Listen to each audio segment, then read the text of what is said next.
एक ही दर। प्यारे बच्चों, आओ मैं तुमको एक बहुत ही दिलचस्प वाकया सुनाती हूँ।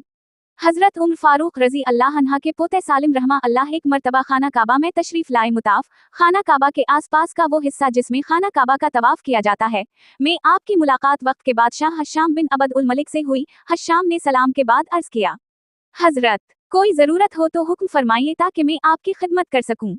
आपने फरमाया, हश्शाम, मुझे बेतुल्लाह शरीफ के सामने खड़े होकर अल्लाह के सिवा किसी और से जरूरत बयान करते हुए शर्म आती है। अल्लाह के अदब का तकाजा ये है कि यहाँ सिर्फ उसी के सामने हाथ फैलाया जाए। हश्शाम लाजवाब होकर खामोश हो गया।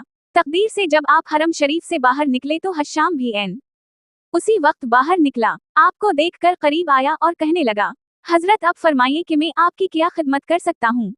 आपने फरमाया, हश्शाम, बताओ मैं तुमसे क्या मांगूं, दीन या दुनिया। हश्शाम जानता था कि दीन के मैदान में तो आपका शुमार वक्त के बुजुर्ग तरीन लोगों में होता है, लिहाजा कहने लगा, हजरत, आप मुझसे दुनिया मांगें। आपने फौरा जवाब दिया, दुनिया तो मैंने कभी खालिक वाओ मालिक से भी नहीं मांगी, भला तुमसे क्या मांगूंगा। ये सुनते ही हश्शाम हैरान हो गया कि दुनिया में अल्लाह के बाज बंदे ऐसे भी हैं कि वो अपनी हर हाजत और जरूरत सिर्फ और सिर्फ अल्लाह ही के सामने पेश करते हैं। सच है कि जिन हजरात को अल्लाह के दरबार में फरियाद पेश करने के आदाब आते हों, वो दुनियादारों के सामने सवाल के लिए कभी हाथ नहीं फैलाते।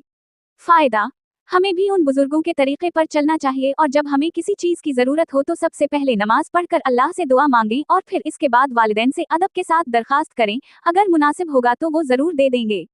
उसके साथ साथ ये कोशिश हो के हर चीज अपनी ही इस्तेमाल करें ताकि दूसरों से मांगने की जरूरत ही ना पड़े। अगर कहानी पसंद आई है तो लाइक, शेयर और सब्सक्राइब करें।